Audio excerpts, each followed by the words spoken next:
current networks that we have, plus some new ones that are coming on, are going to be taking the show, all 3 hours of it, and many of them are going to be taking it live. So it's kind of like we are really moving into real syndication here, and this is exciting. This is real exciting for me right now, and it's really because you people out there listening and spreading the word, and that is absolutely fantastic and great. Now, if y'all would just visit the website more often, that would be great too. There's going to be a lot more after the holidays. There's going to be got some plans for the website, so you're definitely going to want to stay tuned to rodeccles.net because there's some stuff that's coming that's going to be added to the site that is going to blow your mind. I'm just telling you that. I also want to mention one of the other projects that I'm involved in, and that is Classic American Man. And you can go to AmericanClassicMan.com to get more about this. But it's about teaching males of any age how to be a classic real man. And it has all, the Facebook page is fantastic. There's going to be a lot more. It's a magazine. It's a weekly magazine. Stuff will be added to it on a weekly basis. And it's free. There's nothing, no subscription that you have to purchase or anything. I do believe that an app is being worked on. I don't know how they're going to disseminate the app, but it's something that you should be. If you're a guy, even if you're a girl, if you're a gal, this is the kind of, because this is what women want. Most women want a real man, and it's time that guys step up. It really is, both in their attitude and in their appearance. I'm not saying to be a wimpy, mamby-pamby metrosexual, but to be a real man sexual, that's fine. That means you're well groomed, you're well dressed, and not in this fashion. I don't know what the hell that stuff is that's coming out of Milan and other places lately for men's clothes. I mean, it's absolutely men wearing a dress, and they're calling it. If you wear a skirt, it better be a kilt.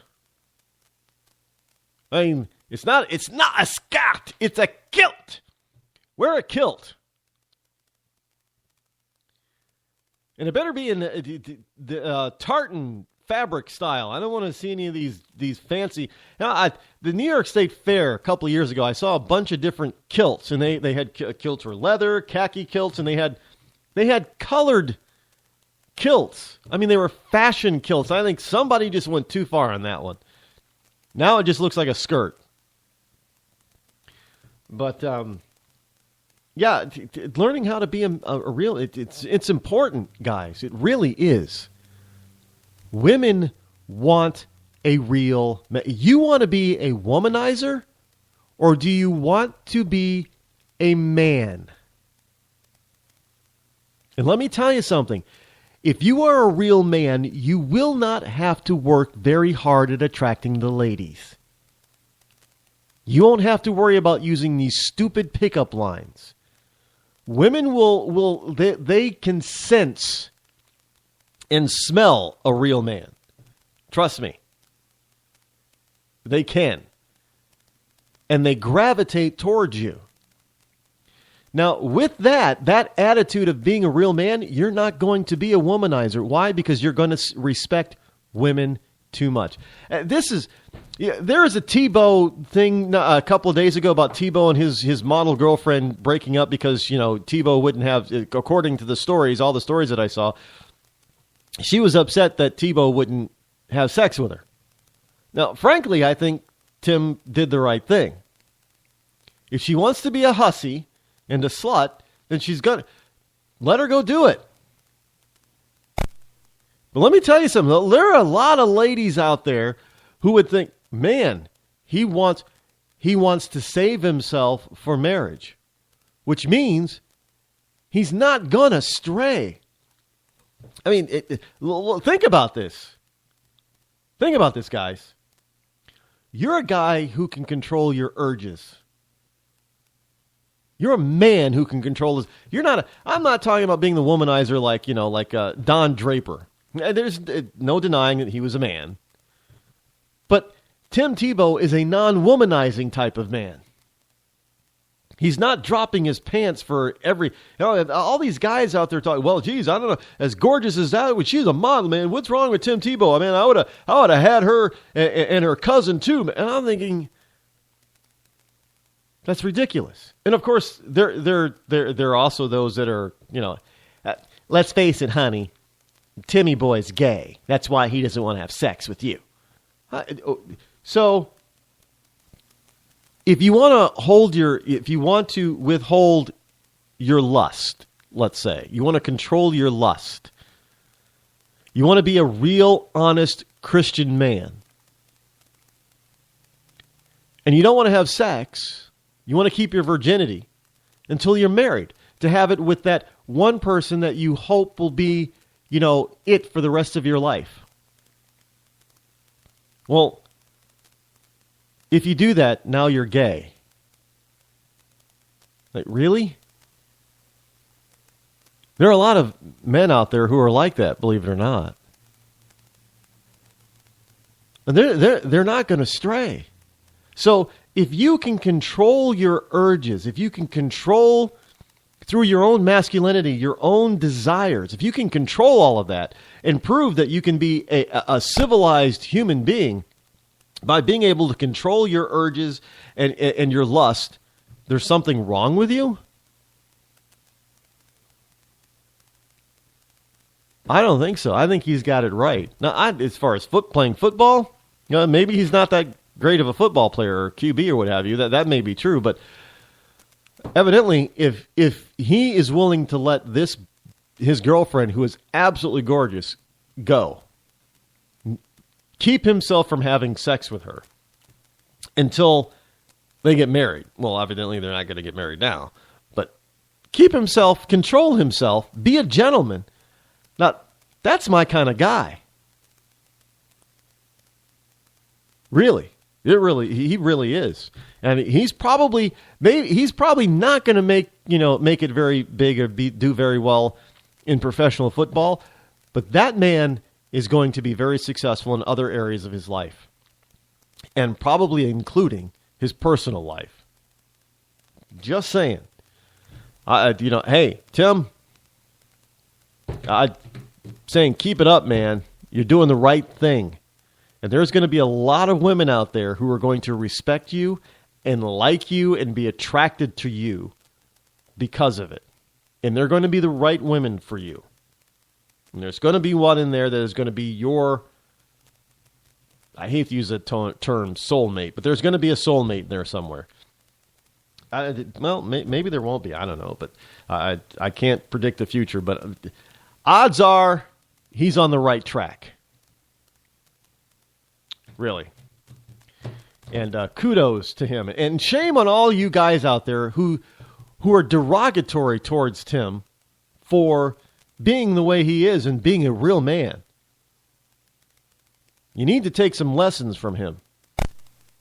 Seriously.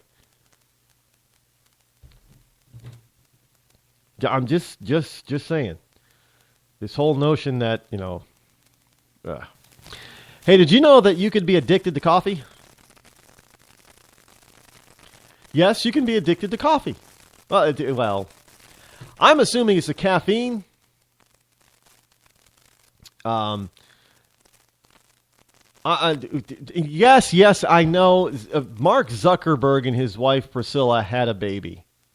They had a baby girl, and her name is Max. Now I'm guessing, because Max is in kind of quotation, so I'm guess her name is probably Maxine.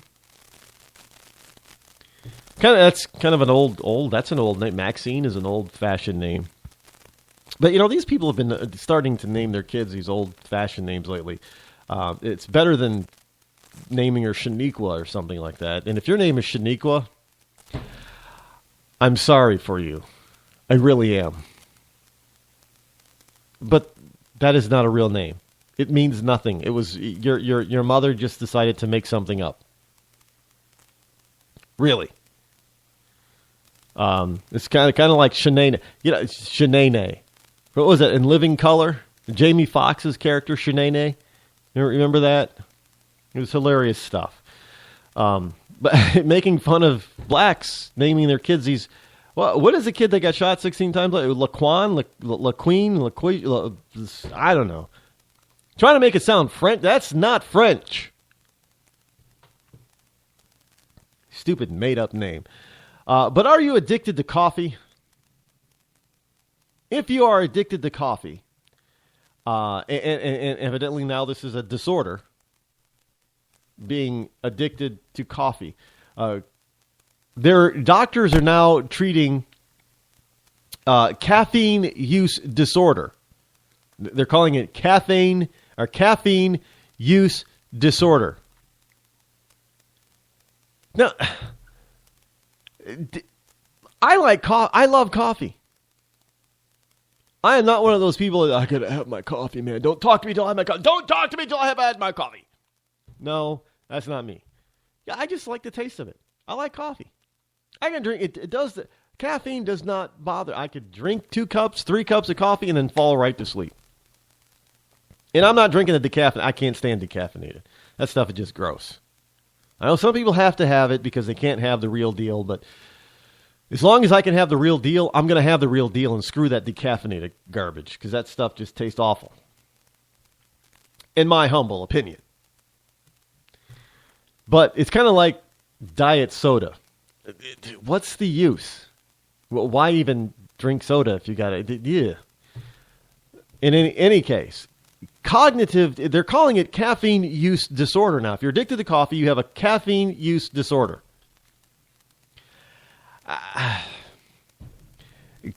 Just another way to make sure that there's something wrong with you that you're going to need some sort of medical treatment. That's what this is all about. It's to make you think that you need some sort of treatment.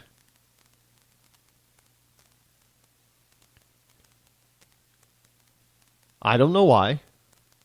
Well, yes, I do. It's all about money because then they're charging you for treating you. They look. It's a business. The medical industry in this country is big business. They call it big pharma, big medical, big, all these. These doctors and all these well-trained medical professions, they've all got to pay off their college loans, don't you know? So they got to invent stuff for you to be sick because if you stay healthy, then you're not going to go to the doctor. You're not going to use any of the medical services. So none of these medical professionals have spent a lot of money getting trained. They're not going to be able to get your money. So they have to invent new things. So you believe that you're sick and need their assistance. And this is one of them. Caffeine use disorder. Cognitive behavioral therapy is commonly used to treat anxiety disorders, but patients put on a caffeine fading program to reduce withdrawal effects involves sessions with a trained counselor and home treatment booklet. This is from the dailymail.co.uk. What the hell are they putting in coffee to make people addicted to it like that? I've heard this say, nicotine and caffeine is more addictive than heroin. That's a crock. It is not. And there have been all kinds of studies to counter the studies that they say, kind of like global warming. There have been studies to counter the so-called studies that prove the positive on that. But we don't hear about those studies that disprove all of that kind of stuff and nonsense. All we hear is that, there's a consensus now. Now all of a sudden, science, all throughout history, science was not based on consensus. It was based on, except whether the world was flat around, was based on scientific data. Now we're going to determine That all this kind of stuff is based on consensus. Medical science, consensus. Atmospheric science, consensus. Everything is consensus. Well, the consensus is that we'll be right back.